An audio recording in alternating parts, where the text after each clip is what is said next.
Bienvenue dans cette nouvelle vidéo de Lexical Info. La France veut donner un coup de jeune à sa relation avec l'Afrique.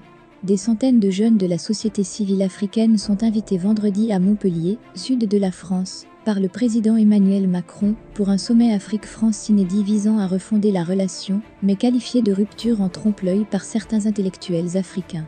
Ce sommet se tient à un moment où l'influence de la France dans son ancien précaré est de plus en plus disputée, particulièrement par la Russie, et où Paris est en crise ouverte avec le Mali et l'Algérie. Pour la première fois depuis 1973, début des sommets France-Afrique, devenu Afrique-France, aucun chef d'État du continent n'est invité. Ce nouveau format doit permettre, selon la présidence française, d'écouter la parole de la jeunesse africaine et de sortir des formules et des réseaux obsolètes. En clair, rompre, encore et toujours, avec la France-Afrique, ses pratiques opaques et ses réseaux d'influence. Ce seront donc de jeunes entrepreneurs, artistes, sportifs du continent qui rencontreront leurs alter ego français et de la diaspora pour discuter de sujets économiques, politiques et culturels. Puis un panel de 12 jeunes Africains, du Mali, de la Côte d'Ivoire, de la Tunisie, d'Afrique du Sud, du Kenya, s'entretiendra l'après-midi avec le président Macron en séance plénière. Ce panel a été sélectionné à l'issue des dialogues menés pendant des mois à travers le continent par l'intellectuel camerounais Achille Mbambe, chargé de préparer le sommet. Dans son rapport, remis mardi au président français, M. Mbambe estime notamment que la France est trop déconnectée des nouveaux mouvements et des expérimentations politiques et culturelles portées par la jeunesse africaine.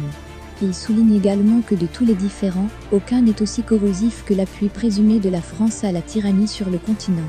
Le récent exemple tchadien, lorsque le président français a immédiatement apporté son soutien à la junte militaire mise en place par le fils d'Eby après l'assassinat de son père, est dans toutes les têtes. Intervention militaire française, souveraineté, gouvernance, démocratie, les sujets qui fâchent seront sur la table, insiste l'Élysée. L'Afrique est travaillée par deux forces, celle de l'innovation et celle de la clôture, des forces de mort. La question principale que poseront les jeunes à Macron c'est « De quel côté êtes-vous » Fermez les guillemets, assurait jeudi M. Mbambe au micro de France Inter. Le penseur du postcolonialisme a été sévèrement critiqué par certains de ses pairs africains pour avoir accepté de piloter le sommet.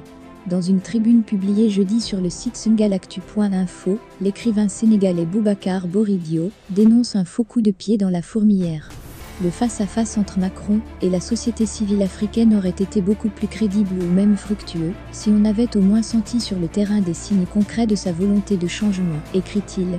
De leur côté, les intellectuels du collectif panafricain Cora critiquent une société civile taillée sur mesure à Montpellier, l'Afrique qui réussit, pour donner l'illusion que la France est à l'écoute des populations africaines et de leurs intellectuels.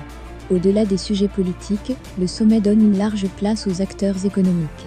Il a été précédé par des rencontres pendant 2 jours à Paris, avec 350 entrepreneurs africains. Une autre table ronde sera consacrée aux questions des restitutions des biens culturels, un des domaines dans lesquels les intellectuels les plus critiques reconnaissent à Emmanuel Macron des gestes forts. Pour le philosophe canadien d'origine guinéenne Amadou Sadjo Barry, les lignes ont bougé sur le plan symbolique, il y a eu des gestes importants, comme la restitution de biens pillés au Bénin, l'annonce de la fin du franc CFA, la reconnaissance des responsabilités accablantes de la France dans le génocide des Tutsis au Rwanda en 1994. À l'issue du sommet, le président français, probable candidat à sa réélection dans 7 mois, pourrait faire des annonces générales, s'appuyant sur les propositions d'Achille Mbambe. Merci pour votre aimable attention et n'oubliez pas d'activer la cloche de notification pour recevoir les prochaines infos.